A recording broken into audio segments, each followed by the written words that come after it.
So second point, Linux file system. Third one is a package management system on Linux. In last lecture, we already discussed what is a Linux. Linux is open source. It is free to use, free to modify.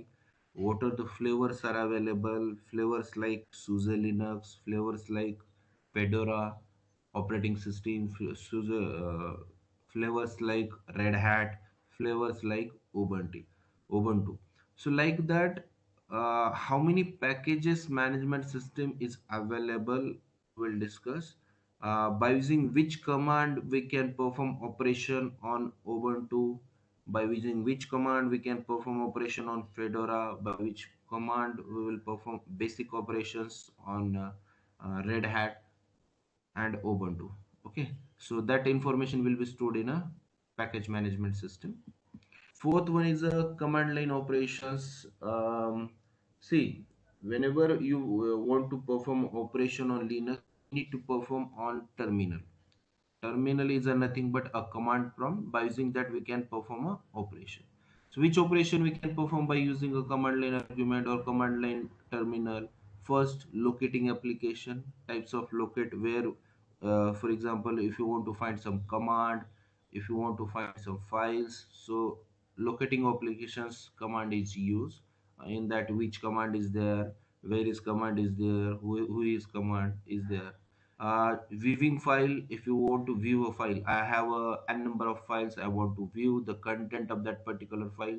So we have a bunch of command, the viewing file, like cat is there, cat command is used to view the file, head command is there, tail command is there, tag command is there, even file command is there. If you want to check the file content, then viewing commands are used. Third one, we will check user operation. User operation is nothing but if you want to add users into Linux. For example, I have a small scale company and a new employee recruitment is there. And for that, being a system administrator, you need to create a user. Okay. So newly recruited students को अगर आपको users create करना है, then how we will create? So user operations will be there. So which operation we can perform in user operation? Like if you want to add user, if you want to modify the content, or we can say that the options of user, if you want to delete the user, if you want to add groups, group is nothing but collection of user. So if you want to delete the groups, so like 5 operation we can perform the in user operation. Modify करना है, user add करना है, user delete करना है, group add करना है, group delete करना है. So such a type of operation will be covered in user operation. Fourth one is a file ownership.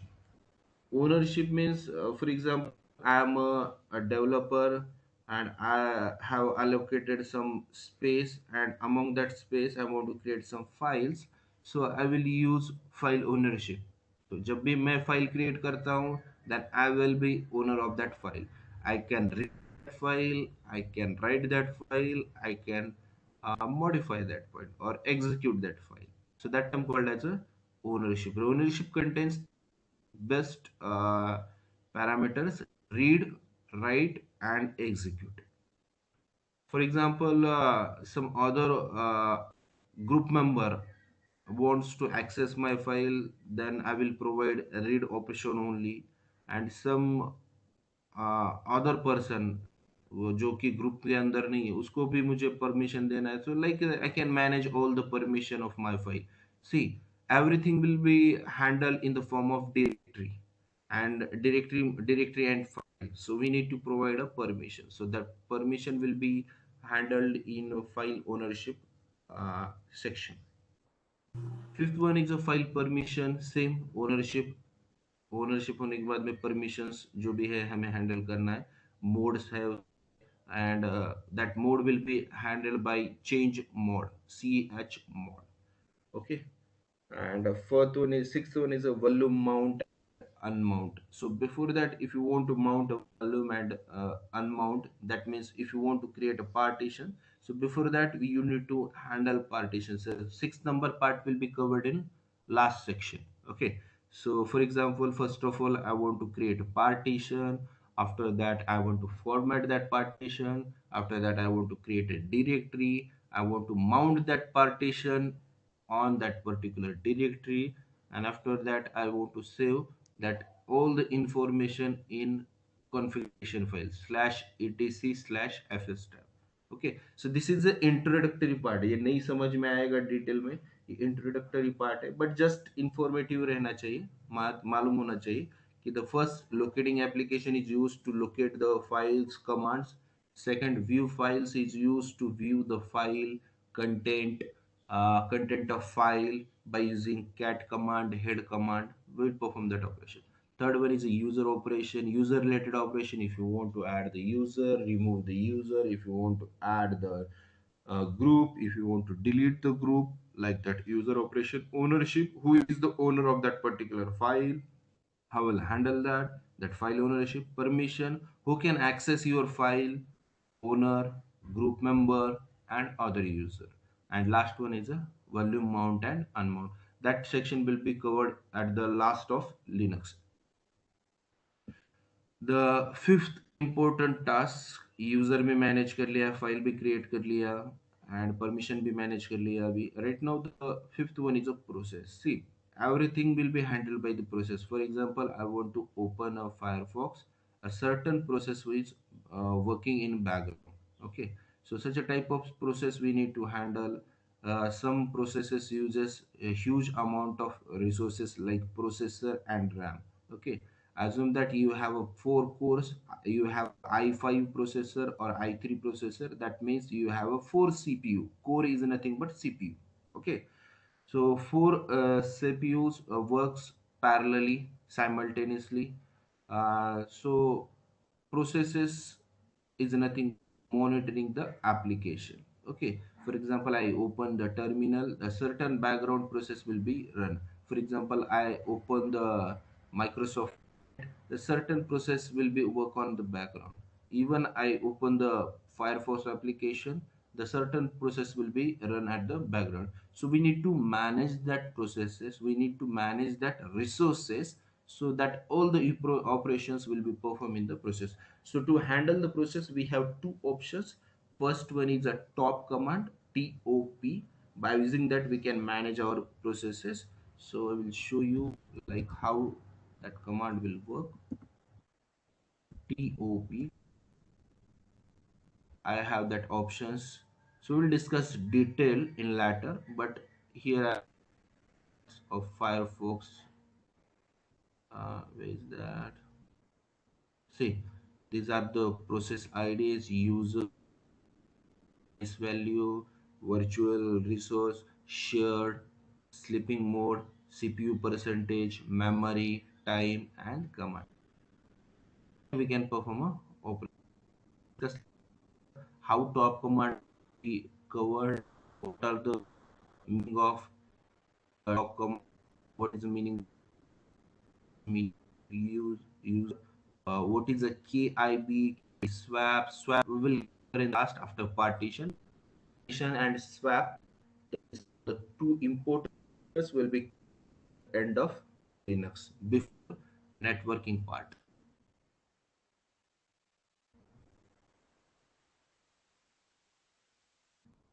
Okay, to handle the monitoring purpose, see, one another important concept why we use processes. ऐसा अगर किसी ने question पूछा है तो just we need to give answer like processes are used to monitor the operating. Simply monitoring purpose के लिए हम प्रोसेसेस यूज कर सकते हैं. is a top, second one is a h top. So top and h top में क्या difference होता है? Top is a static process system, or we can say that static monitoring, whereas h top is a dynamic. That means it is a graphical view. Dynamic के अंदर क्या होगा कि current processes जो एक्टिव है उसकी इंफॉर्मेशन भी dynamic में दिखाता है, बट स्टैटिक के अंदर स्नैपशॉट टाइप में इंफॉर्मेशन दिखाता है. Just when we click on top command, sudden information will be display. Live information उसके अंदर डिस्प्ले नहीं होती. एचटॉप के अंदर लाइव इंफॉर्मेशन डिस्प्ले होती है, as well as graphical view भी होता है. even though ps command is also used to monitor the processor. So we have three commands: ps command, top command, and htop command. So we will cover deeply. Overall आपको ये deeply समझ में आना चाहिए, how we will create a command, how we will manage that, how we will manage resources, how we will delete the processes, process delete करना है, monitor कैसे करना है, everything we will. How we will change the priority also. For example, I have two tasks. One task is the most important, another task is less important. So we need to set priority. Most important task will be executed first. So how we will manage? Everything will be managed by using a process command. After that, sixth number shell scripting, and in that shell scripting we have two options: interactive shell scripting and a non-interactive shell scripting. See, in non-interactive means just texture information that user cannot able to interact with script. For example, active and passive. Okay. For example, user wants to accept the name, user wants to or sorry, developer wants to accept the name, developer wants to accept the surname, developer wants to accept the address. Then that type of scripting will be goes on interactive shell scripting. And non interactive, there is no interaction from user, developer का interaction नहीं होगा, just textual information रहेगा. We'll discuss deeply. Okay. The shell script is most important. Maximum जगह Linux इसीलिए use किया जाता है because it supports the shell scripting best. ऐसा नहीं समझ में आएगा, but like that user information collect करना है या कुछ मल्टीपल थिंग्स क्रिएट करना है. For example, I want to create 1,000 user. How will create? By using user add command or add user command, we can able to create only one user at a time. But I want to create 1,000 users. So by using script, it is a possible. I want to perform a repeated task. Similar like in C language functions. Functions होता है वैसे ही shell scripting work होता है. Multiple tasks if you want to perform, then we will use shell scripting. After that, the chapter is a cron tab. It is most important chapter in Linux. Cron tab is nothing but future jobs. Okay, in last lecture we already discussed how cron tab will work. Cron tab कैसे work करता है कि जैसे for example in future jobs create करना है. After 1 year I want to create certain days. After 1 year, after 7 days, after 10 days, I want to create user. After 15 days, I want to create a directory. I want to 100 days a particular employee जाने वाला है उसका access बंद करवाना है. That means simply future jobs. If you want to create a future jobs, then we need to handle cron tab. Okay. So cron tab के अंदर star भी आता है, activity report भी आता है. So we will discuss one by one, but simply cron tab is used for a future jobs only. Eighth chapter is a tar. It is also important chapter. Tar is nothing but compress and uncompress. So in Windows we already use zip and unzip concept. Windows के अंदर हम zip and unzip concept use कर सकते हैं. For example file of 10 MB और उसको मैं compress करता हूँ, तो 10 MB reduces by 5 MB 3 MB. तो जो एक्चुअल साइज होता है फाइल का, उसे कॉम्प्रेसिव अल्गोरिदम यूज कर सकते हैं. और bye using that compressive algorithm आपका जो साइज है एक्चुअल जो फाइल का, that will B reduces. And further in future आपको जब भी यूज करना है देन उसको अनकम्प्रेस एल्गोरिदम अप्लाई करके भी कर सकते हैं. दैट मीन्स सिंपली कंप्रेस करना है या अनकम्प्रेस करना है, लाइक जिप करना है या अनजिप करना है. That concept is use by using a tar command. It's a most important chapter. See, everything happen on storage space. Assume that I have only 40 GB and I want to work for a 50 GB data. So right now I'm not able to do that. So what should I do? I will use compress that file. Whenever I required, I will uncompress them. And whenever my work is completed, then again I will compress. So compress and compress task is most important when your space is less. Okay. Right now there is no problem, but still if you know that in past 15 to 20 years ago, a 2 MB pen drive is there. Right now we have 8 GB, 16 GB, 64 GB, 128 GB. but in past there is a problem of storage, so that's why this concept is evolved. And still regularly tar command is used to compress and uncompress the things. Ninth number chapter is also, the chapter is called as a grep, and it's also important. If you assume that I have a file of 100 MB, file means text file. Okay, so grep command is specially designed to find the content in a particular file. अगर file के अंदर के content check करना है, then grep command is used, otherwise use नहीं होते. We cannot apply grep command on directories. See, we have two different things. First one is a grep, and second one, sorry, we have two things. First one is a directory and second one is a file. So grep command is special design for file. What is the difference between directory and file? Directory is nothing but a folder where we can store and of files and again directories, nested directories. What is a file? File is nothing but content. इसके अंदर हम content store करते हैं. Assume that the list of student is called as a file. Class of student, different class of student will be considered directory. Okay, so directory पे grep कभी भी apply नहीं होता है, फोल्डर पे ग्रेप अप्लाई नहीं होता है. But assume that you have a file and want to search a particular student name, like a search command. If you want to search a student name, then we will use grep by using a file. Okay. 10th number chapter, I don't have that chapter, but we'll edit that. 10th number chapter is a find command. I will provide that information. Okay, 10th number chapter is a find. Now find is a command which is specially designed for directory. For example, I have thousands of folder and I want to search a particular folder. Folder is nothing but directory. मुझे folder search करना है, particular search करना है. What should I do? I will use find command. File के content check करना है, then I will use grep command. और file check कर, I will use grep command. Directory को चेक करना है, then I will use find command. So 10th number chapter is simply find command. 11th number chapter जो है आपका, वो कौन सा है आपका? पार्टीशंस. पार्टीशंस कैसे बनाना है? How will create the partition, how will file format, file format करके उसको फॉर्मेट कैसे करना है. फॉर एग्जांपल मैंने एक लॉजिकल वॉल्यूम बना है 20 GB का. अब उसको मेरे पास जो file format available, like in Windows we have NTFS, in Windows we have FAT32. Similarly Linux में मुझे ext3 फाइल फॉर्मेट चाहिए, ext4 फाइल फॉर्मेट चाहिए, या we can say that XVF file format चाहिए. तो पार्टीशन जैसे भी बनता है, that means I have a group, I have we can say that I have a 40 GB space. Among that I want to create one partition, logical volume of 10 GB. अभी partition create हो गया तो काम खत्म हुआ क्या? नहीं. Partition create क्यों हुआ, मतलब क्या? लॉजिकल वॉल्यूम असाइन हुआ है.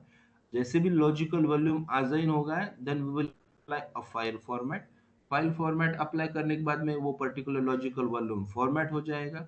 जैसे भी फाइल फॉर्मेट हो जाता है, that we will create one directory and we will mount that directory on that file format. So it took more time.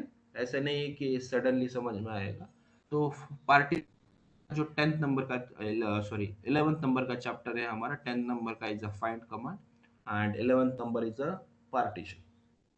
After that के अंदर ही एक स्वैप नाम का एक कंसेप्ट आता है. What is a swap? Generally जैसे भी RAM होता है, what is RAM? RAM stands for random access memory. Assume that I have less RAM, 4 GB RAM है, and my particular application requires 6 GB RAM. Right now मेरा application तो use नहीं हो सकता. क्यों?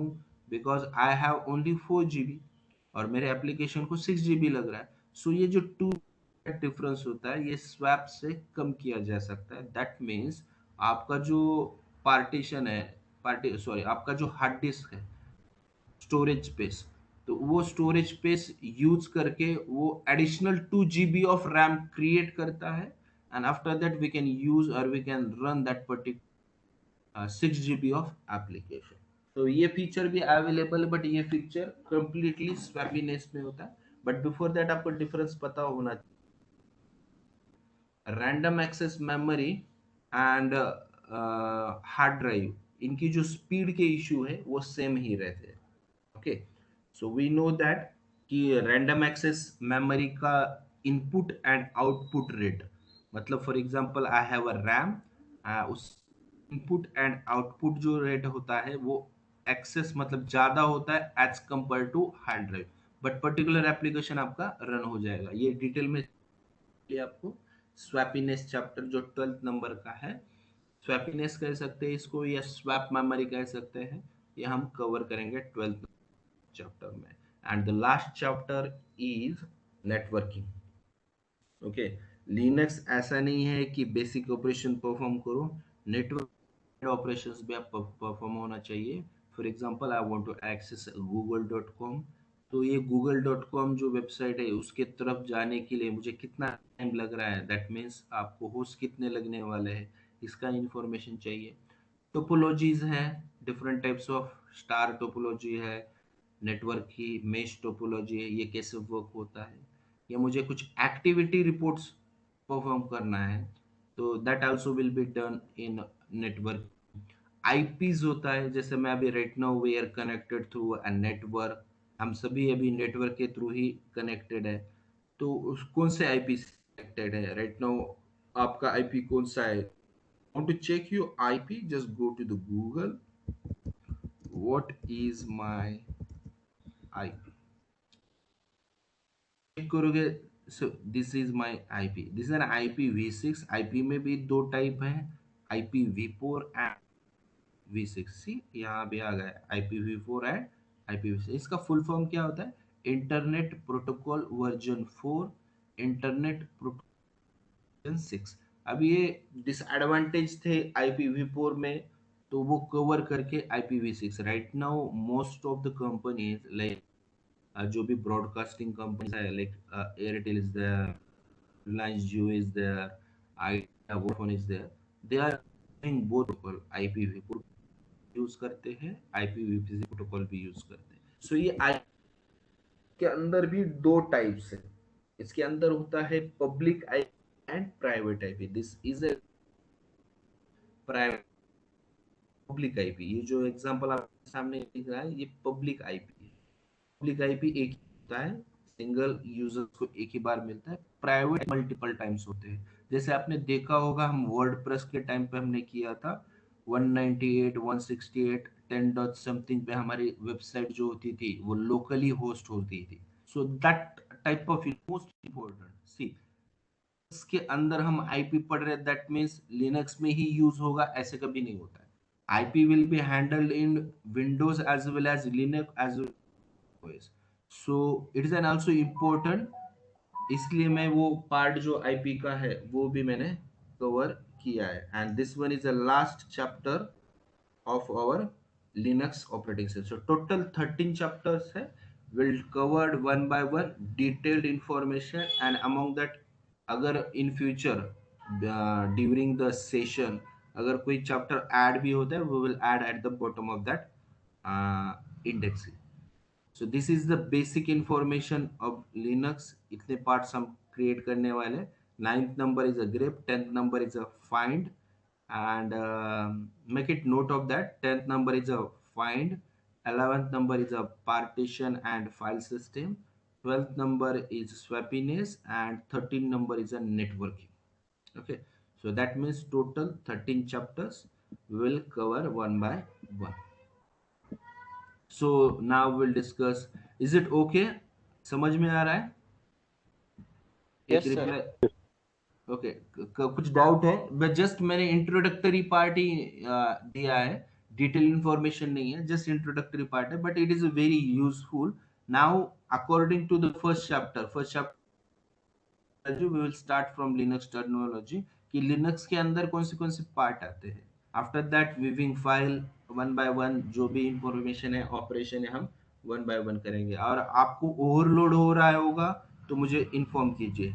सी मैं जैसे जैसे टाइम जाएगा, आ, थोड़ा सा फास्ट होता है तो I will slow my speed. Important task हम इंटरव्यू इंटर्नशिप क्यों ले रहे हैं? जस्ट सर्टिफिकेट के लिए नहीं है, आपको नॉलेज मिलना चाहिए, and that information is very full, very useful for in future. Future के लिए बहुत यूजफुल है, और आपके जॉब ओरिएंटेड इंफॉर्मेशन के लिए भी बहुत useful. So for that you need to perform a practical, ये भी इम्पोर्टेंट है।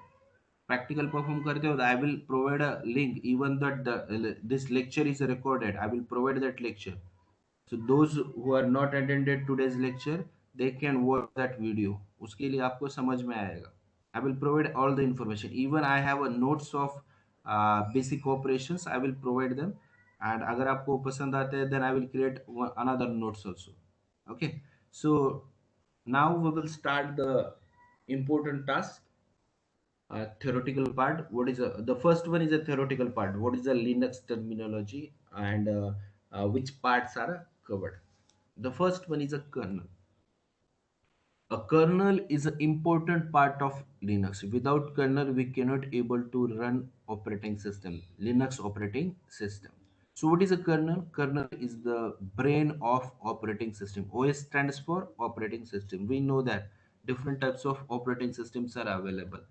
Windows operating system, in that Windows are different flavors like Windows 7, before that Windows 95, 98, 2000, Windows Vista, after that Windows 7, Windows 8, Windows 8.1, Windows 10. So these are the flavors. In Linux, Red Hat is there, SUSE Linux is there, after that Ubuntu is there, Fedora is there. So in that, kernel plays important role. It is nothing but it is a brain of OS. So what is the role of that kernel? Kernel provides functioning. It binds hardware, it controls the hardware and make that hardware interact with application. So before that, what is an application? Why we use that application? To perform some task. Application is nothing but it is used for the to perform some task. To run that application, we require certain amount of resources. Note that resources, what is the resources? Resource management में क्या आता है? What is the resources? Resources is nothing but processor. Resources is nothing but random access memory. Resources is nothing but hardware part. Okay, like camera है, sound card है, sound है. So that type of resources we need to manage. Storage is also called as a resources. So what is the role of kernel? Kernel क्या करता है? It controls the hardware. Overall control, पूरे hardware पे only kernel का ही control होता है. For example, my application wants to access the camera. मेरे application के लिए कैमरा लगता है. Where we will make the request? मतलब आप तो डायरेक्ट कैमरा स्टार्ट करोगे, but internally that application make a request to the kernel, I want to access the camera.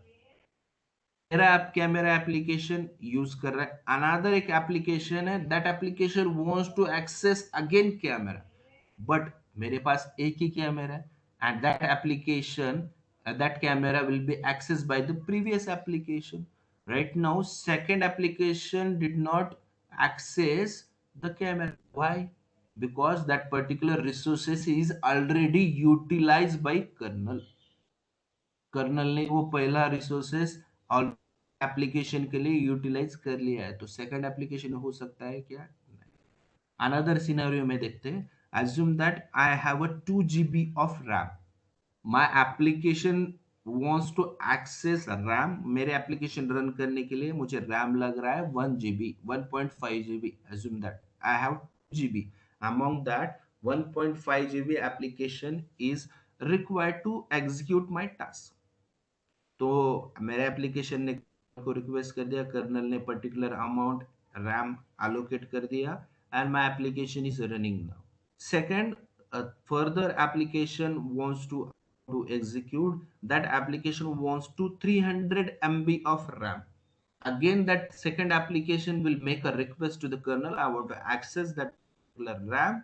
Can you please provide me RAM to execute my application? Then kernel क्या करेगा? I have only 500 MB of RAM is available. Take it 300 MB and execute your application. Third application again wants to execute and that application require 200 of MB RAM. तो वो क्या करेगा, third application भी colonel को request करेगा, right that kernel is a overall controller. We can also say that kernel is nothing but controller who controls the hardware and make hardware interact with the application. On behalf नहीं चलता है, direct colonel को ही make request करना पड़ता है और ये हम नहीं कर सकते. our application wants to make an application to the request to the kernel. So the kernel is responsible for what resources. वो resources में क्या आता है, memory management आता है, resources में हम डिस्कस किया, memory management आता है, processes आता है, task management आता है, disk मतलब क्या, storage आता है, and hard पे जितने भी parts. फॉर एग्जाम्पल मेरे पास एक वो प्रिंटर है, printer is also called as resources. I want to access my application wants to access the printer. तो जैसे भी कनेक्टेड है तो कर्नल को रिक्वेस्ट करना पड़ता है, पर्टिकुलरली एप्लीकेशन मुझे या we can say that particular device मुझे एक्सेस करना है, then kernel will allocated. Is it okay? Linux kernel. So simply किसी ने अगर पूछा what is the kernel, so basic short answer देना है, kernel is the brain of operating system. It is the most important part of Linux. Second, how kernel will work. So you can say that it controls the hardware and make hardware interact with application. किसी ने पूछा how, then we can say that the kernel is responsible for resource management, memory management, process management, task management and disk management. जो भी hardware के part है उसके related जितना भी इंफॉर्मेशन आएगा that will be manage by the Linux kernel. Okay, hope you will understand. अगर किसी के पास क्यूरी है रिगार्डिंग कर्नल देन मुझे पूछो, I will clear immediately, and after that we will start the next. No, sir. No, oh, Hello. is there any query? Yes sir, kernel म्हणजे कोणतं hardware असतं का एक सॉफ्टवेअर असं असतं म्हणजे? It is a software like kernel will be installed in the grub. जैसे आपका आगे समझ में आएगा, ग्रब के अंदर एक एप्लीकेशन होता है, it is not a hardware. Okay, it's an just application. एक मेन मास्टर एप्लीकेशन होता है ना आपके ऑपरेटिंग सिस्टम का, that term called as a kernel. It is not hardware but everything, see, in our body brain is there. Okay, so brain will manage everything. For example, I want to walk, just I will instruct my brain I want to walk. Just I want to uh, conduct a lecture, I will instruct my brain and brain will instruct to the mouth. समझ में? Hello. Yes sir. So like that in Linux kernel hardware नहीं होता है, it is a just an application. Okay, which will be hosted on hypervisor. ये बहुत detail में है, ये इन फ्यूचर आपको आगे समझ में आएगा कि एक्चुअली कर्नल कहाँ होता है. बट बेसिक इंपॉर्टेंट कि कर्नल क्या होता है, कैसे वर्क करता है, हाउ इट विल वर्क, ये क्वेश्चन बहुत important. Okay, anything else regarding kernel? ये आपको हेलो ये सर. कंसेप्ट समझ में आया ना कि हाँ बोलिए. सर हे कर्नल फोन मध्ये पण असतं ना? येस येस येस, एव्हरीथिंग सगळीकडे असतं. आता सी, कर्नल्सचे नाव वेगवेगळे आहेत. For example when we talk about Windows, तो ये जो बूट लोडर नाम का कंसेप्ट होता है, that term also consider as a kernel. But kernel ये नेम ओनली लिनक्स में ही यूज होता है इंपॉर्टेंट टास्क के लिए. ओके, रिसोर्स एलोकेशन के लिए तो हर चीज में यूज होता है, which will manage your whole hardware, उसे कर्नल कहा जाता है. बट लिनक्स में ही ये वर्ड यूज होता है. Even though Windows operating system में भी होता है, इवन दो अपने एंड्रॉइड फोन्स में भी होता है. Okay, yes sir. Good. Should I proceed for next?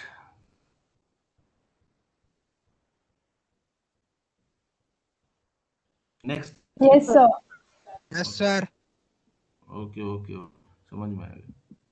Now, Linux terminology में फाइल सिस्टम, अभी फाइल सिस्टम हम इन फ्यूचर भी पढ़ने वाले हैं, बट बिफोर दैट जो हमने इंस्टॉलेशन किया था उसके अंदर क्या डिफरेंस होता है या फाइल सिस्टम कैसे होते हैं उसके रिगार्डिंग हम जस्ट ओवरव्यू करेंगे, डिटेल में नहीं पढ़ेंगे। डिटेल में हम पार्टीशन चैप्टर जो आपका 11th नंबर जो चैप्टर है पार्टीशंस, उसमें हम डिटेल में पढ़ेंगे कि पार्टीशंस होते कैसे होते हैं। Okay, so what is a file system, Linux terminology उसमें अंदर फाइल सिस्टम क्या है ये देखेंगे। It is a method of storing and organizing file. अब ये डेफिनेशंस बहुत इंपॉर्टेंट होते हैं। फाइल सिस्टम क्या होता है, it is a method of storing and organizing files. अब फाइल्स मतलब क्या होता है, our data. For example I have 1 GB of photos will be treated as a file. I want to store or I want to copy the data from pen drive to my partition or my file system. Partition or file system both are different. I want to store my data into particular C drive बोलो या D drive बोलो, that D drive is nothing but file system. तो कैसे किसके लिए use होता है, तो simply it is use for storing and organizing files. Okay, अब different types of file format होते हैं जैसे NTFS and FAT। These are two different file formats for what, ये दोनों के दोनों जो फाइल फॉर्मेट है ये विंडोज के लिए यूज होते हैं। सिमिलरली हम लिनक्स के लिए कौन से फाइल फॉर्मेट्स यूज कर सकते हैं, जैसे मुझे डेटा स्टोर करना है, इमेज स्टोर करना है, I want to store videos, तो different types of file format supported by Linux. तो मेरे पास 4 कैटेगरीज है। एक तो कन्वेंशनल वे है, ext2, ext3, ext4, XFS, BTRFS, JFS, NTFS, ये पूरे के पूरे जो फाइल फॉर्मेट, इसका डिटेल स्टडी हम पार्टीशन के टाइप में करेंगे। इसका फुल फॉर्म भी याद रखने की राइट नाउ जरूरत नहीं है, अभी कंफ्यूजन लेवल बढ़ेगा, बट इतना कन्वेंशनल टाइप्स होते हैं उसके अंदर ext2, ext3, ext4, मैक्सिमम जगह ext4 या XFS ही यूज किया जाता है, एंड पर्टिकुलर स्टार्ट के लिए BTRFS एंड JFS यूज किया जाता है। We can also use NTFS। Second, temporary जो स्टोरेज होते हैं उसके अंदर UBFS यूज किया जाता है, JFFS2 यूज किया जाता है, डेटाबेसेस के लिए यूज किया जाता है, एंड स्पेशल पर्पज के लिए भी यूज किया जाता है। बट इसमें इंपॉर्टेंट याद कौन सा रखना है, ext2, ext3, ext4 and XFS। Right now हम लोकल पे ही वर्क करने वाला है, तो ये 4 फाइल फॉर्मेट आपको याद रहने चाहिए। अब थोड़ा सा मैं कंफ्यूजन लेवल दूर करता हूँ। सी, पार्टीशन एंड फाइल सिस्टम में डिफरेंस क्या होता है। एज्यूम दैट आपके पास 100 MB की एक स्टोरेज स्पेस है, हार्ड डिस्क है। एज्यूम दैट हार्ड डिस्क में डिफरेंस क्लियर है ना सभी का। हार्ड ड्राइव जो है, जो हार्ड डिस्क होता है एक सिंपली स्टोरेज स्पेस होता है, तो उस हार्ड ड्राइव को भी मैं पार्टीशन नहीं कर सकता, उसका स्पेशल नेम होता है हार्ड ड्राइव। अब वो 100 GB का जो मेरा हार्ड ड्राइव है उसमें मुझे एक लॉजिकल वॉल्यूम बनाना है 30 GB। एक्चुअली मेरे पास हार्डवेयर है 100 GB का, उसके अंदर हार्डवेयर मतलब हार्ड ड्राइव है मेरे पास 100 GB। among that 100 GB I want to create one logical volume of 30 GB, that term called as partition। इसको क्या कहते हैं, partition। I want to create another logical volume of having size 20 of GB। अब जब मैं पहला partition, पहला logical volume use कर रहा हूं 30 GB का, तो मेरे पास टोटल 100 GB स्पेस, तो 100 माइनस 30, तो रिमेनिंग एम्प्टी स्टोरेज कितना रहेगा मेरे पास 70। अब उस 70 में से मैं क्या, 20 GB of second logical volume मैं क्रिएट कर रहा हूं। तो सेकेंड लॉजिकल वॉल्यूम भी क्रिएट हुआ, तो 70 माइनस 20 स्टोरेज स्पेस रिमेनिंग कितना है 50 GB, और लॉजिकल वॉल्यूम कितने हैं 2 है। First one is a 30 GB, second one is a 20 GB. ये 30 GB and 20 GB will be treated as partition. Is it okay? अब डिफरेंस क्या है फाइल सिस्टम में? अब ये लॉजिकल वॉल्यूम पे मैं ये फाइल फॉर्मेट यूज करके उसे क्लीन कर दूंगा. That term called as a file system. That means मैं बता रहा हूं मेरे लॉजिकल वॉल्यूम को how we will store the data and how we will organize the data. Will store the data in the format of ext4. अब इसके भी problems है, लिमिटेशंस होते हैं, विल डिस्कस लेटर. TGB में फॉर्मेट कर रहा हूं बाय यूजिंग XFS, तो मैं इंस्ट्रक्ट कर रहा हूं मेरे लॉजिकल वॉल्यूम को, मेरे एंड यूजर को, कि मेरे पर्टिकुलर XFS रिलेटेड जो भी फैसिलिटीज अवेलेबल है, by using that I can store the data, I can organize the data. तो डिफरेंस होता है पार्टीशन में एंड फाइल सिस्टम में एंड स्टोरेज में.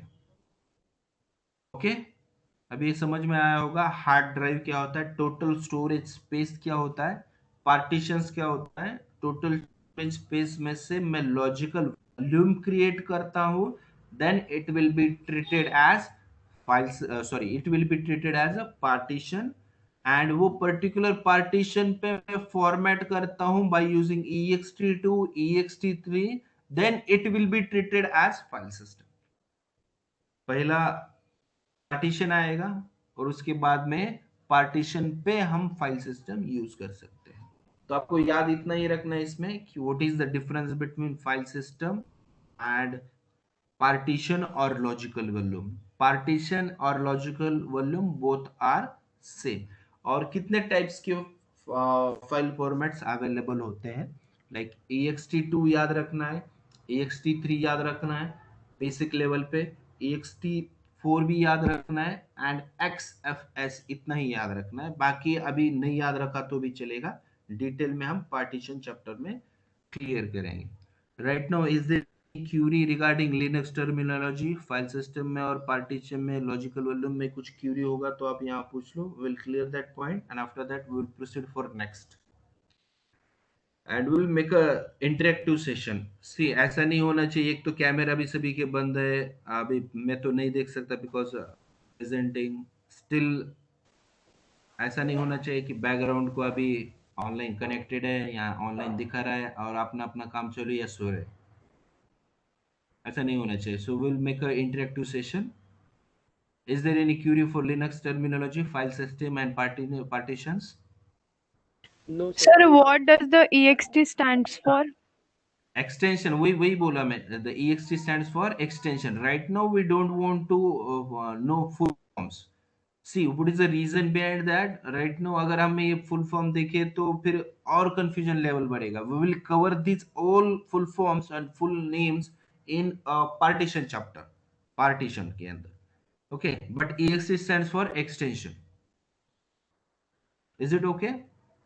Sir, Yes. does partition is like partitioning C drive into D drive and E drive? Yeah. Called as a partition, but when we format that partition, then it will be treated as a file system. Right now, assume that in Windows, I will clear that one more time. We know that Windows operating system, and in that we have different types of partitions: C drive, D drive, E drive, like that.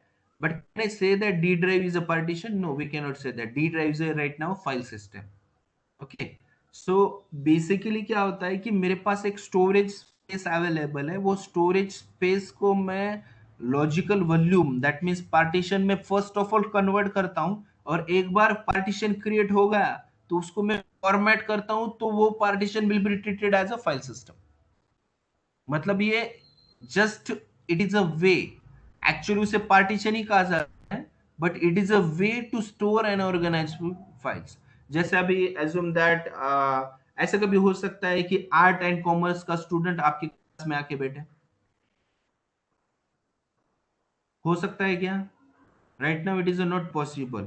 अगर आप engineering है तो ही आप college के अंदर आ सकते हैं, आप सीएससी ब्रांच है तो ही आप हॉल नंबर 18 में आके बैठ सकते हैं लेक्चर अटेंड करने के लिए. बट आप इलेक्ट्रिकल है तो हॉल नंबर 4 में जाना पड़ेगा, अगर मैकेनिकल है तो एनेक्स बिल्डिंग में जाना पड़ेगा। मतलब ये क्या किया हमने, कैटेगरीज करके रखे। अभी कॉलेज तो हमारा, अभी simply college is nothing but partition. जो कॉलेज है पीएससीओई वो नथिंग बट पार्टीशन, वो पार्टीशन के अंदर सीएससी एक पार्टीशन है। Assume that college storage space है, सीएससी पार्टीशन है, इलेक्ट्रिकल पार्टीशन है, इलेक्ट्रॉनिक्स पार्टीशन है, सिविल पार्टीशन। अब सीएससी के अंदर हमें कैटेगरीज क्रिएट करने हैं, second year student, first year student, third year student, fourth year student. तो ये first year student is nothing but file format ext2, second year student is nothing but ext3, third year student is nothing but ext4, final year student is nothing but xfs। मतलब क्या हो रहा है कि partition हम just method of storing and organizing file apply कर रहे हैं। मतलब फाइल सिस्टम कैसे होगा। तो अभी फाइनल ईयर का स्टूडेंट सेकंड ईयर के क्लास में आके नहीं बैठा, दैट मीन्स अगर मैंने फाइल फॉर्मेट ext4 यूज किया है तो ext4 में XFS और ext2 के फीचर्स नहीं मिलेंगे ना, या ext4 में JFS के फीचर्स नहीं मिलेंगे ना। समझ में आ रहा है? Yes sir. Okay yes sir इस मीन्स हम्म मतलब जिस टाइप की फाइल से हम फॉर्मेट कर उसी टाइप की फाइल स्टोर कर सकते हैं क्या? या उसके अंदर फीचर्स विल डिस्कस डिटेल। वो फीचर्स है, जनरली बेसिक फाइल फॉर्मेट तो सभी सपोर्ट करते हैं, बट कुछ रेस्ट्रिक्शन होते हैं। फॉर एग्जांपल एक रेस्ट्रिक्शन मैं आपको बता देता हूँ, उससे क्लियर हो जाएगा। सी ext3 में हम मैक्सिमम फाइल 5 GB के ऊपर नहीं ले सकते एक फाइल ext3 में। ext4 में हम वो फीचर्स अवेलेबल है, मतलब जो रेस्ट्रिक्शंस है उसे ओवरकम नेक्स्ट फाइल फॉर्मेट में किया है। Okay yes sir. नाही समजलं आणखीन तुला?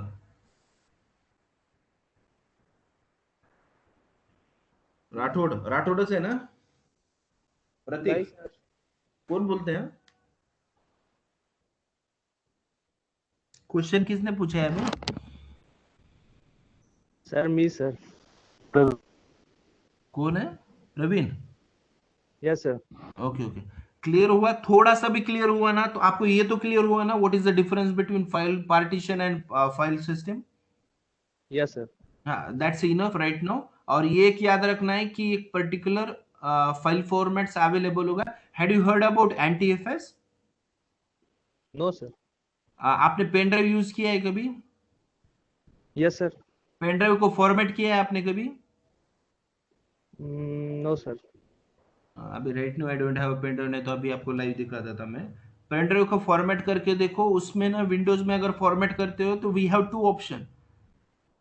First one is FAT32 and second one is NTFS। मतलब आप वो पेन ड्राइव को बता रहे हो, आपके पास स्टोरेज है, वो पार्टीशन को बता रहे हो कि आपको कैसे फॉर्मेट करना है। Either I can use NTFS और either I can use FAT, but facility जो होती है NTFS के लिए थोड़ी सी अलग होती है एंड FAT के लिए अलग होती है। उसमें रिस्ट्रिक्शन होता है, मिनिमम 2 GB की ही फाइल चाहिए, मिनिमम 2 MB की ही फाइल चाहिए, like that, minimum and maximum. Okay, so basically इतना भी समझ में आया कि what is a partition and what is a file system. तो राइट नाउ दैट्स इनफ। आपको डिटेल में जैसे जैसे आगे जाओगे वैसे वैसे समझ में आएगा। सी फॉर दैट आपको पहले फॉर्मेट करने आना चाहिए, आपको ये डिटेल समझने के लिए आपको स्टोरेज स्पेस पे फॉर्मेट करने आना चाहिए। सी मैं आपको एक फॉर्मेट नहीं कर रहा हूँ, जस्ट ये मेरा कंसोल है, विजिबल है ना आपको ये? Yes sir. यस सर सी अभी ये मेरा स्टोरेज स्पेस है। ओके, मेरे दो हार्ड ड्राइव है, SDA SDB। ओके, ये जो मेरा SDA हार्ड ड्राइव है इसके अंदर मेरा विंडोज ऑपरेटिंग सिस्टम है। ओके, और ये विंडोज ऑपरेटिंग सिस्टम मेरा 480 GB का है टोटल। तो इसमें से अमंग 447 दिखा रहा है। ओके, एंड सेकेंड SDB जो है मेरा 120 GB का, जिसमें मैंने लिनक्स इंस्टॉल किया है, 120 GB। ओके, अभी ये जो होता है ये होता है आपका स्टोरेज स्पेस। और ये आपका पार्टीशन, यहाँ दिख रहा है ना, पार्ट पार्ट लिख रहा है, ये पार्ट स्टैंड पार्टीशन। उसमें मैंने टोटल 103 GB यूज किया है और उसके अंदर मैंने लिनक्स डाला है। ओके, और ये सैप नाम का पार्टीशन ऑलरेडी 8 GB का यहाँ क्रिएट हो गया है, दिखाई दे रहा है। तो ये समझ में कब आएगा, जब आप पार्टीशन पढ़ोगे। ओके, सो आपको ESDB के अंदर ESDB 3 करना है, या we can say that ESDB 5 के अंदर। अभी इसमें भी फिजिकल और लॉजिकल दो टाइप होते हैं। ओके, अभी ये मैंने बताया तो ऑल कंफ्यूजन लेवल बढ़ेगा, बट ये ESDB 5 के नीचे SDB 6 आएगा, SDB 6 के नीचे SDB 7 आएगा, 8 आएगा। सो ऐसे पार्टीशंस हम क्रिएट कर सकते। अभी इसको अगर हमने माउंट किया तो उसका फाइल फॉर्मेट, उसके लिए आपको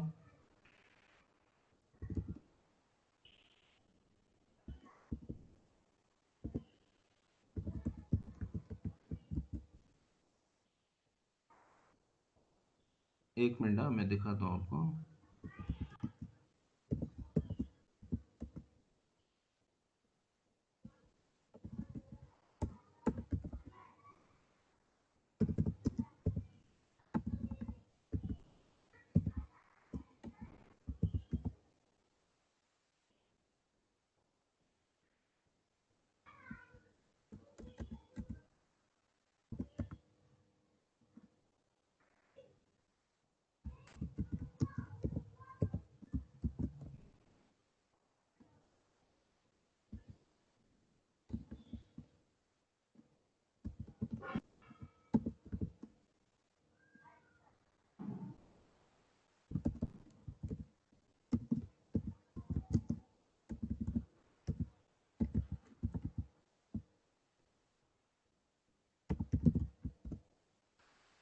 देखो, आपको जो मैंने बताया अभी कमांड के ऊपर, जो मेरे हार्ड ड्राइव है, सी ये मेरा हार्ड ड्राइव है, ये माउंट है, और ये इसका फाइल फॉर्मेट है, दिखाई दे रहा है आपको, ext4 से यस सर। फॉर्मेट हुआ है। Yes sir. तो सर ऐसे फाइल फॉर्मेट आपको प्रोवाइड करने पड़ते हैं, बट ये पार्टीशन चैप्टर इसके लिए आएगा, ये डिटेल नहीं समझ में आएगा। Similarly swap is also one point of file format which will create random access memory। Random access memory low amount में क्रिएट करता है, तो ये भी फाइल फॉर्मेट है। तो आपको जैसे भी पार्टीशन बनाते हो तो यहाँ आपको एंट्री करना पड़ता है, ये कॉन्फ़िगरेशन फाइल है, सबसे यूजफुल फाइल होता है। अभी राइट नाउ रीड ओनली में ओपन किया है मैंने, ये सुडो से करता हूं तो ये ओपन हो जाएगा राइट मोड में। अगर यहाँ चेंजेस होते हैं तो आपका डायरेक्टली हार्ड ड्राइव क्रैश होता है, मतलब रॉन्ग चेंजेस होते हैं। तो अगर आपको पता है इसके फाइल फॉर्मेट कौन से है, फर्स्ट आपको डिस्क नेम देना पड़ता है, उसके बाद में आपको माउंट पॉइंट देना पड़ता है, उसके आपको बाद में फाइल फॉर्मेट देना पड़ता है, फिर नेटवर्क टाइप है तो उसका इंफॉर्मेशन देना पड़ता है, एंड ये 0 1 ये कंडीशंस देना पड़ता है आपको। ये इसके बारे में हम डिटेल में पढ़ेंगे पार्टीशन में। Is it okay? Yes, sir. So like that हम यहाँ से अब डील कर सकते हैं। ये फाइल फॉर्मेट, अभी यहाँ मैंने ext4 यूज किया था, जैसे मैंने ऑपरेटिंग सिस्टम इंस्टॉल किया तो ऑटोमेटिकली ext4 आया था। तो मुझे पार्टीशंस बनाने के लिए मैं I can use ext2, I can use ext4, I can use exfs, कुछ भी मैं यूज कर सकता हूँ, बट उसके रेस्ट्रिक्शन एंड लिमिटेशन पता होने चाहिए। अभी ये कहाँ है, एक तो मैं बता दूंगा एट द एंड में, या आपको क्यूरियोसिटी हो रही तो आप limitations, advantage and disadvantage of ext2 देखो, advantage and disadvantage of ext3 देखो, advantage and disadvantage of ext4 देखो, आपको नेट पे इस पे मिल जाएगा। और अगर ओवरलोड हो रहा है तो स्किप दैट पार्ट, मैं लास्ट में आपको डिटेल में ये पढ़ा दूंगा, बट जस्ट ओवरऑल इंफॉर्मेशन होने के लिए अभी बताया। ओके, चलो नेक्स्ट। पार्टीशंस जो बताया वही है, ठीक है sir. same as what is a partition. Partition is a logical part of the disk where a file system is a method of storing and finding files on hard drive. Same difference वही है, a common sir between file system and Windows। Question है कुछ? Yes sir. Hmm sir वो flash storage कैसा रहता है, क्या work उसका? आपका जो कार्ड्स रहते हैं ना, memory cards, will be Yes, sir. Treated as a flash drive. अभी आपने एक ऑब्जर्व किया होगा कि flash memory and hard drive memory में डिफरेंस होता है। आपके पास अगर कंप्यूटर है तो उसके अंदर आप हार्ड ड्राइव यूज करते हो, और हार्ड ड्राइव को प्ले करने के लिए we required a power supply, है Yes, कि sir. नहीं? अब Yes, उसको sir. प्ले करने के लिए उसमें अंदर एक मैग्नेटिक टेप होता है जो रोटेट होता है जोर जोर से, और उसके अंदर से बिट्स एंड पिट्स जो आपके सेक्टर से, उसमें डेटा क्या होता है, रीड होता है। ओके, हार्ड ड्राइव में। फ्लैश ड्राइव कैसे होता है, प्लग एंड प्ले रहता है।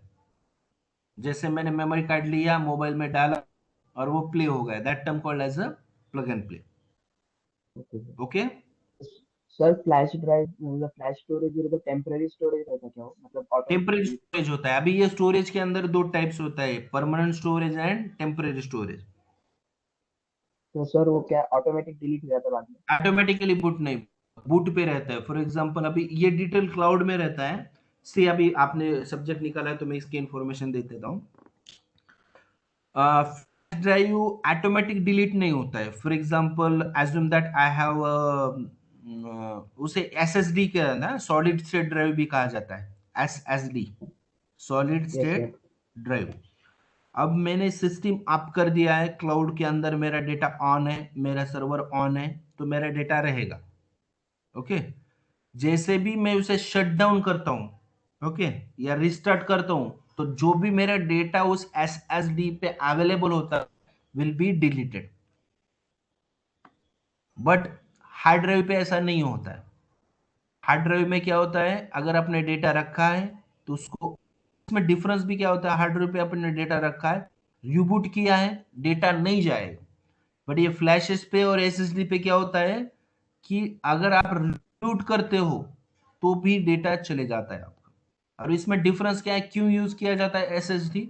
एक तो आपका पावर का प्रॉब्लम आपको सॉल्व करना होता है, इन्वर्टर लगाओ या कुछ भी लगाओ, बट पावर फेल्योर नहीं होना चाहिए।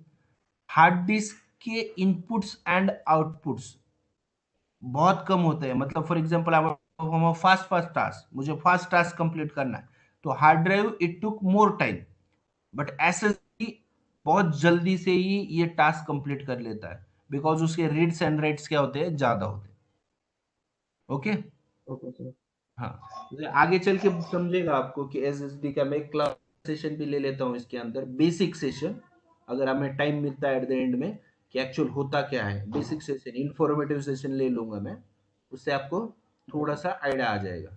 ओके, अब ये आपके सामने देखो डिफरेंस कौन से होते हैं, फाइल सिस्टम क्या होता है, पार्टीशन क्या होता है, ये आपके सामने है। विंडोज में डिस्क होता है, see that term called as a partition. But Linux में क्या होता है, स्लैश डेव स्लैश ईएसडी, अब भी दिखाया था मैंने यहाँ।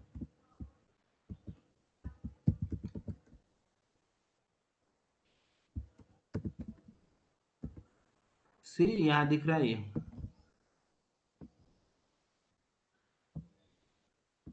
विजिबल है सभी को? Yes, sir. चेक करो यहाँ मैंने क्या बताया। पार्टीशन कैसे होते हैं लिनक्स के अंदर, slash dev slash ESD. File system कैसे होते हैं, NTFS 32।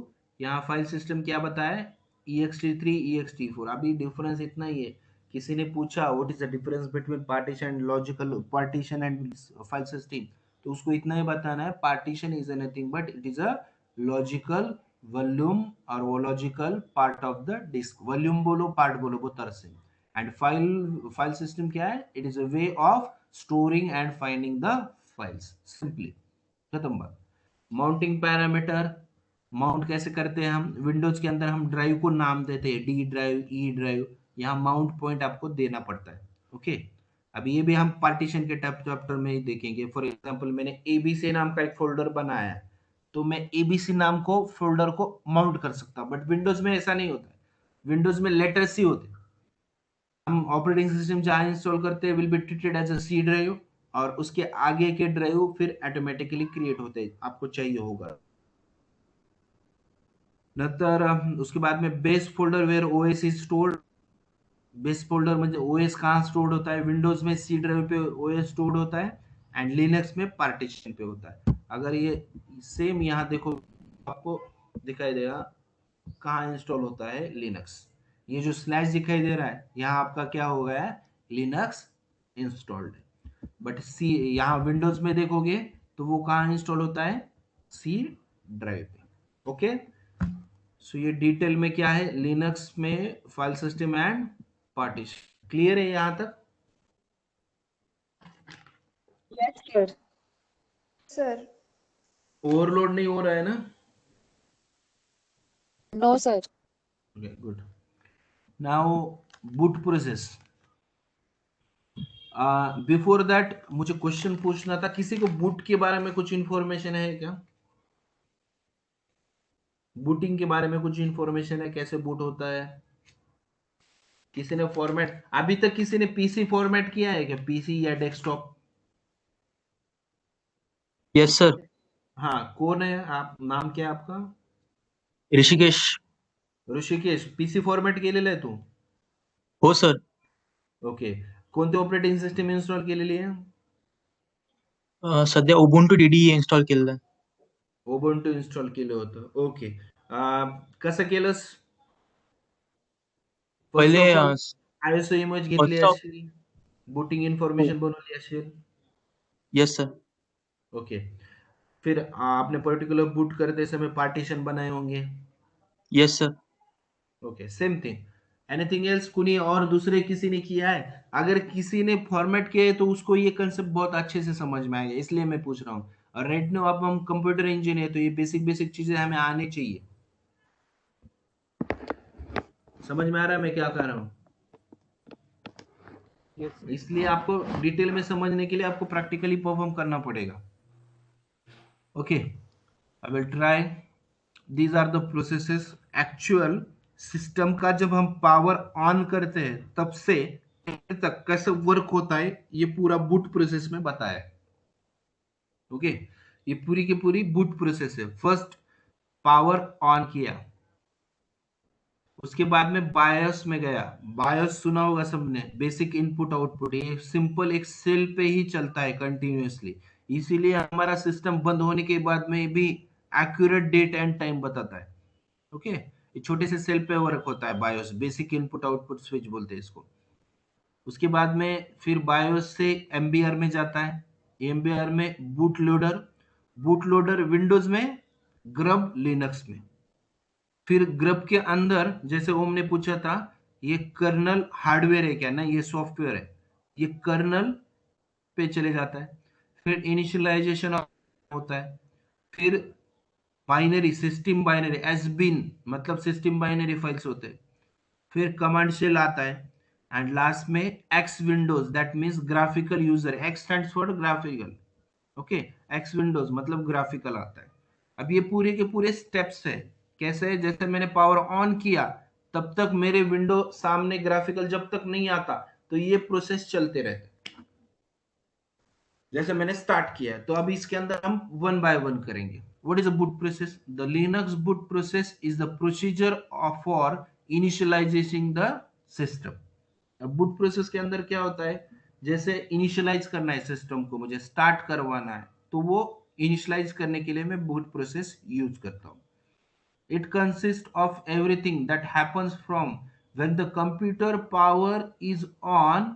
जब कंप्यूटर पावर ऑन करते हो, first switched on until the user interface is fully operational. जैसे भी पावर ऑन करते हो तब से एक्स विंडोज मतलब ग्राफिकल यूजर इंटरफेस मिलता है आपको, तब तक पूरा का पूरा बूट प्रोसेस में ही इन्वॉल्व होता है. और ये 1 से या 2 मिनट लेता है, डिपेंडिंग है. अगर आपके पास हार्ड ड्राइव है तो इट टुक 1 मिनट. ओके, और बहुत पुरानी हार्ड ड्राइव है तो it took more than 1 minute. अगर आपके पास एसएसडी है then it took 20 seconds, 25 seconds. जैसे मैंने पावर, एज्यूम दैट पावर मैंने ऑन कर दिया है. पावर ऑन करने के बाद में मेरा डायरेक्टली कन्वर्ट कहाँ जाता है, बायोस में. बायोस क्या होता है, बेसिक इनपुट आउटपुट सिस्टम और switch, both are same. Starting the Linux system involves number of step. When the computer is powered on, the basic input output switch initialize the hardware, including the screen, keyboard, and test the main memory. जैसे भी मैं power on करता हूं तो मेरा system कहां जाता है? बेसिक इनपुट आउटपुट सिस्टम में चले जाता है। उसका स्टार्टिंग ऑप्शन क्या होता है? हार्डवेयर को चालू करना। हार्डवेयर मतलब क्या होता है? स्क्रीन होता है, आपका कीबोर्ड होता है। जैसे भी मैं पावर ऑन करता हूं तो हम F12 प्रेस कर सकते हैं बूटिंग के लिए, बायोस के अंदर जाने के लिए। ओके, वैसे वो हार्डवेयर चालू करता है, स्क्रीन ऑन कर देता है आपकी, और मेन मेमोरी स्टार्टिंग में ही टेस्ट करती है। ओके, एज्यूम दैट कभी आप कर रहे हो, प्रैक्टिकल कर रहे हो ना, तब मेन मेमोरी मतलब रैम निकाल के रखो और फिर ऑन करो तो बीप करेगा। कैसे? हार्डवेयर चालू हो जाएगा, स्क्रीन भी ऑन हो जाएगी, कीबोर्ड भी ऑन हो जाएगा। हाँ, मेन मेमोरी टेस्ट नहीं हो पाया इसकी वजह से, मतलब रैम टेस्ट नहीं हो पाया इसकी वजह से सिस्टम ऑन ही नहीं होगा।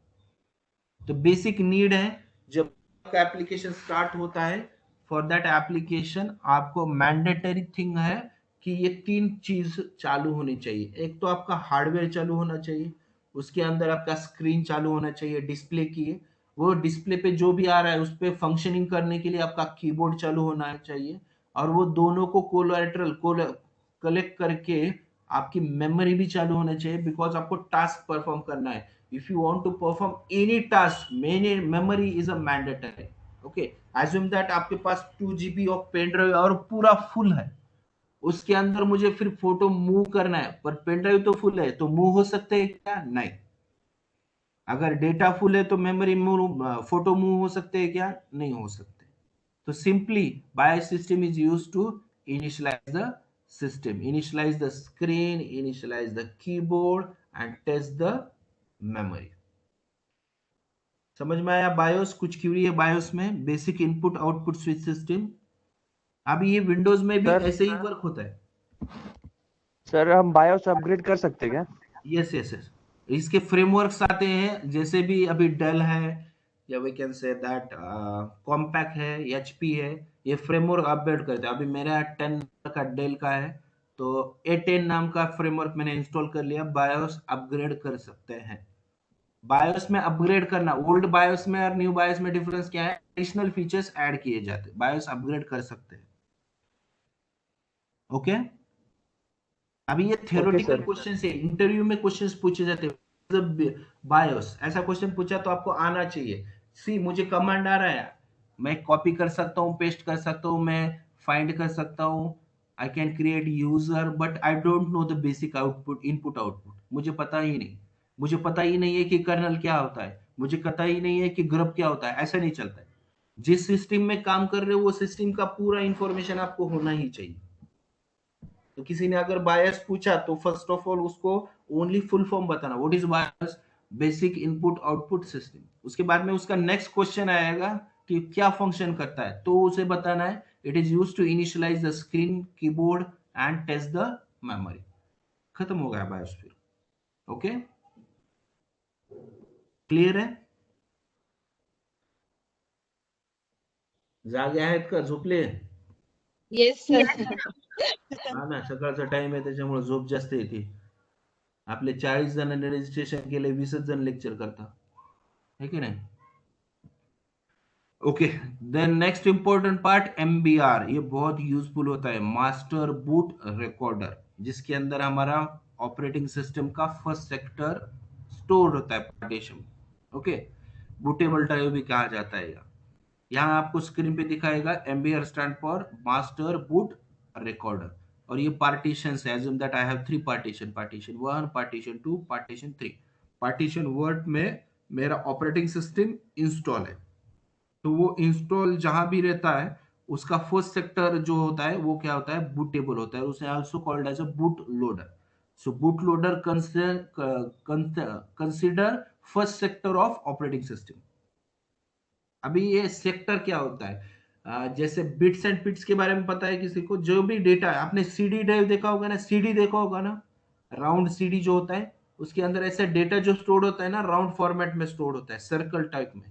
तो उसके अंदर ना अप्स एंड डाउन्स होते हैं, उसे बिट्स एंड बिट्स कहा जाता है। Data will be stored in the form of bits and bits. मतलब 0 1 का जो इंफॉर्मेशन होता है ना बाइनरी में, ऐसा हॉरिजॉन्टल, एक मिनट इसमें पेंट है क्या, नोट पैड,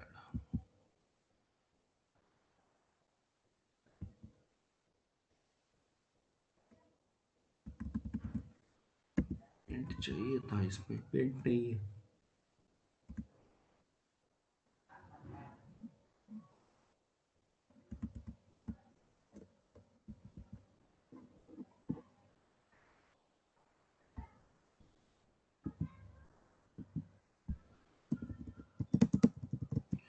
ये देखो ऐसा हॉरिजॉन्टल लाइन होता है।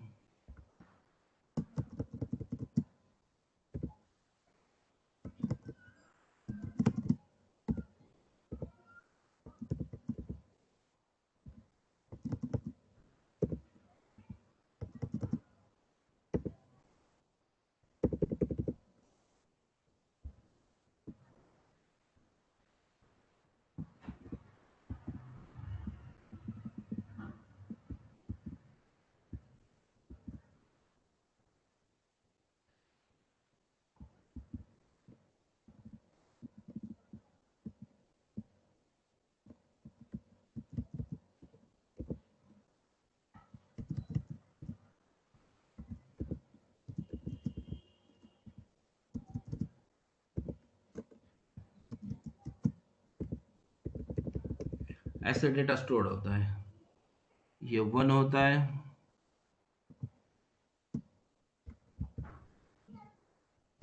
Zero, again 1।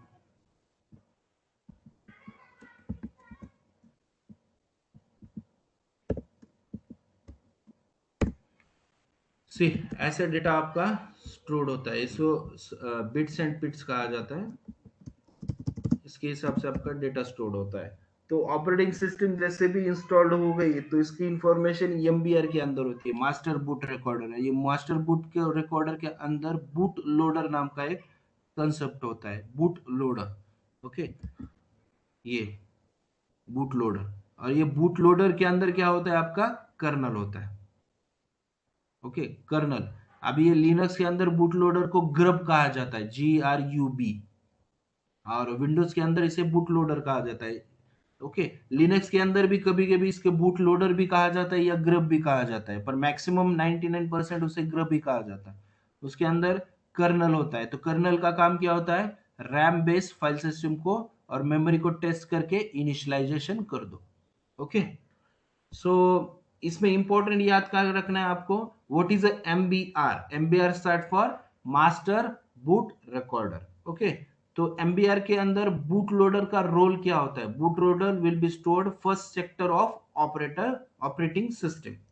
वो क्या करता है, जो भी फर्स्ट सेक्टर मतलब स्टार्टिंग पॉइंट, जो यहाँ मैंने दिखा है। ओके, ऐसे इन द फॉर्म ऑफ, ऐसे आपका डेटा ये आगे ऐसे कंटिन्यू बढ़ते जाता है। Okay, in the form of binary आपका डेटा का फर्स्ट सेक्टर क्या होता है, स्टोर होता है। ये डिटेल में आपको क्लियर हो रहा है अभी। एमबीआर क्या होता है, बूट लोडर क्या होता है, कर्नल तो ऑलरेडी देख लिया हमने, एंड रैम ऑलरेडी हमने बेसिक इनपुट आउट में ही देख लिया, which is used to initialize the file system. Clear है? Yes, ये sir. थोड़ा सा सर confusing जाता है, बट बेसिक बेसिक भी क्लियर रहा ना, तो हम इसमें और भी डिटेल में आगे ले सकते हैं लेक्चर्स। उसके बाद में रैम इनिशियलाइज करता है, मतलब क्या करता है, सी यहाँ दिखा, इनिशियलाइजेशन ऑफ रैम मतलब क्या है, इनिट। इनिट मतलब initialization, INIT, init initialization RAM, RAM random access memory, FS मतलब फाइल सिस्टम।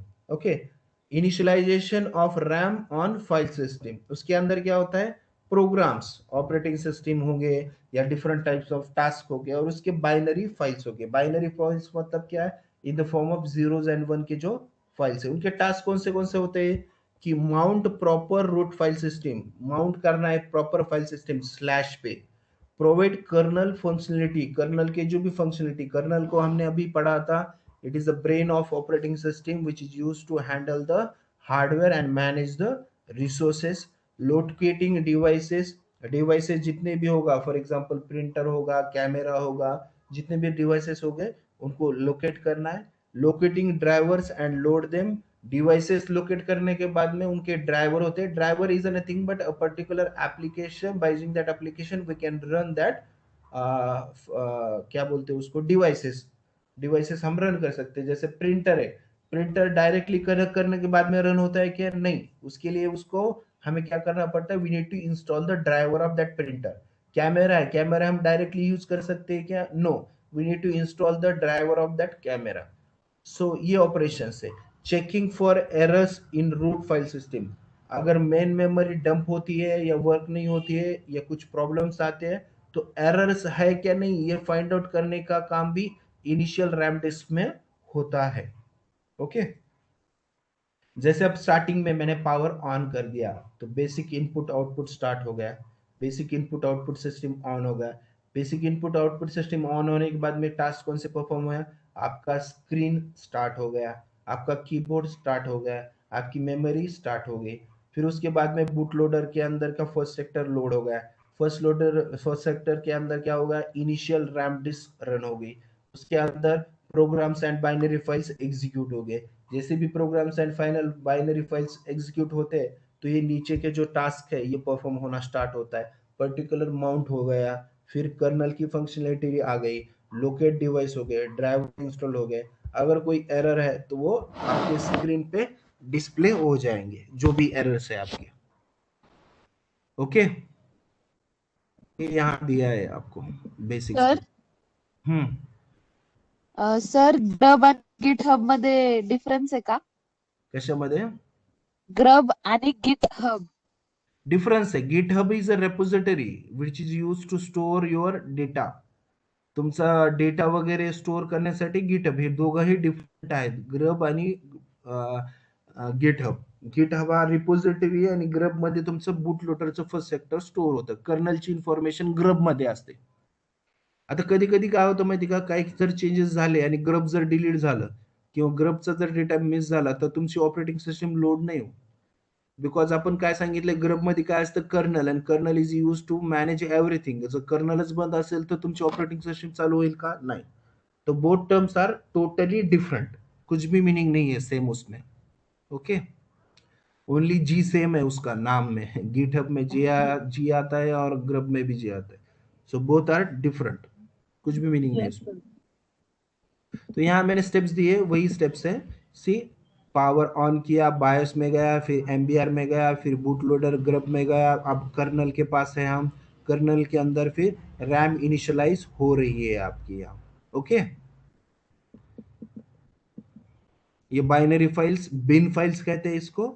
जैसे भी आपकी बाइनरी फाइल एग्जीक्यूट होती है तो एस बिन रन होता है।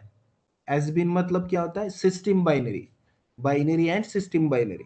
ओके, जैसे ही कर्नल इंस्ट्रक्ट करता है एस बिन इनिशियलाइजेशन स्टार्ट कर दो, start the process to get the system running. अभी यहाँ देखो, मेरा माउंट हो गया ऑपरेटिंग सिस्टम, कर्नल वर्किंग हो रहा है, डिवाइसेस एंड ड्राइवर इंस्टॉल्ड है और एरर कुछ भी नहीं है। तो नेक्स्ट स्टेप में जाता है, कर्नल क्या करता है? सिस्टम बाइनरी को इंस्ट्रक्ट करता है कि इनिशियलाइजेशन प्रोसेस स्टार्ट करो और सिस्टम रन करो। जैसे भी इनिशियलाइजेशन प्रोसेस स्टार्ट हो जाती है तो आपको क्रेडेंशियल एंटर करने के लिए यूजर नेम एंड पासवर्ड, जैसे विंडो आता है ना, विंडोज के ऊपर आपको यूजर नेम बाय डिफॉल्ट आ जाता है, यूजर नेम डालने के बाद में आपको पासवर्ड डालना पड़ता है। और जैसे भी हिट करते हो तो आपका ग्राफिकल विंडो विंडोज में भी और लिनक्स में भी आ जाता है। ओके, सो ऐसा बेसिक इंफॉर्मेशन होता है, जैसे ये वर्क होता है लाइक दैट। एक बार मैं फिर से रिवाइज करता हूँ। शेल ऑन हो गया, basic input output system on हो गया, इसके अंदर मॉनिटर ऑन हो गया आपका, कीबोर्ड ऑन हो गया आपका, और मेमोरी टेस्ट हो गई। फिर एमबीआर में जाएगा, एमबीआर में first sector also known as first sector of hard drive. Boot loader क्या करेगा? बूट लोडर में जाएगा, बूट लोडर के अंदर फिर ग्रब, ग्रब के अंदर कर्नल ऑन हो जाएगा, फिर रैम इनिशियलाइज हो गया, फिर सेकेंडरी बाइनरी सॉरी एस बिन सिस्टम बाइनरी फाइल्स स्टार्ट हो जाएंगी। सिस्टम बाइनरी फाइल को RAM sorry system binary file को कर्नल इंस्ट्रक्ट करता है कि इनिशियलाइजेशन स्टार्ट कर दो, फिर कमांड शेल आता है और फिर ग्राफिकल विंडो आपके सामने विजिबल हो जाता है। सो ये ओवरऑल इंफॉर्मेशन है। इसके अंदर आपको याद रखना है what is a full form of BIOS, what is full form of MBR, what is the role of grub, what is the role of kernel, what is the role of RAM, initial RAM disk, and what is the role of ESBIN in it. इतना याद रखना है आपको. ये PPT मैं आपके साथ share करूंगा. ये मैं पीपीटी में कॉलेज में जाने के बाद में इसकी प्रिंट निकाल के ये एक्सक्यूज मी सर. हाँ सर UEFI फर्मवेयर क्या होता है? क्या?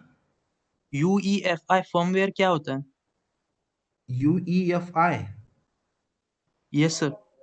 ये सुना नहीं मैंने कभी. UEFI लिनक्स के अंदर है. नो सर, मैंने इसको मतलब ऑपरेटिंग सिस्टम में सुना था. ये बूटिंग ऑप्शन है. ये बूट के लिए हाँ. यूज किया जाता है शायद से. और सर मैं जब उबुंटू इंस्टॉल कर रहा था तो मुझे उसने मतलब मेरा डिफॉल्ट जब ड्यूअल बूट करने लगा था ना, मैं विंडोज में पहले मैंने उसको ट्राई किया था विंडोज में ड्यूअल बूट करने का. तो विंडोज का तो डिफॉल्ट MBR सिस्टम है, तो उबुंटू हाँ उसमें हाँ इंस्टॉल नहीं हो रहा था. वहाँ पे MBR का मतलब एरर आ रहा था. वो बोल रहा था कि GPT या पार्टीशन रेडी करो और उसमें स्वैप मतलब तो 8 MB का गरब पार्टीशन बनाओ. मैं एक्सप्लेन करता हूँ. UEFI कंसेप्ट क्या होता है. सी MBR सिस्टम तो किसका होता है? विंडोज का होता है, मास्टर बूट रिकॉर्डर का. तो आपको उबुंटू इंस्टॉल करने के लिए, आपको डुअल बूट करने के लिए, सी जब भी आप डुअल बूट करते हो तो क्या करना पड़ता है? विंडोज के अंदर जाके आपको ना फ्री स्पेस करना पड़ता है. ओके, राइट क्लिक करके दिस पीसी पे जाना पड़ता है, पार्टीशंस पे जाना पड़ता है. फिर आपका जो एग्जिस्टिंग स्पेस यूटिलाइज है उससे आपको श्रिंक वॉल्यूम करके एक स्पेस क्रिएट करना पड़ता है, सेपरेट स्पेस. जो भी आपने स्पेस क्रिएट किया है उसे फॉर्मेट करना पड़ता है. और जब भी आप बूट करते हो ड्यूअल बूट, तो वो जो उबुंटू है उसके ड्यूअल बूट करते समय वो जो आपने एम्प्टी पार्टीशन बनाया है उस पे आपको इंस्टॉल करना पड़ता है. That term called as UEFI. UEFI को एक एडिशनली ये भी कहा जाता है कि it is N software firmware है. बाय यूजिंग दैट आप ऑपरेटिंग सिस्टम वहां से इंस्टॉल कर सकते हैं.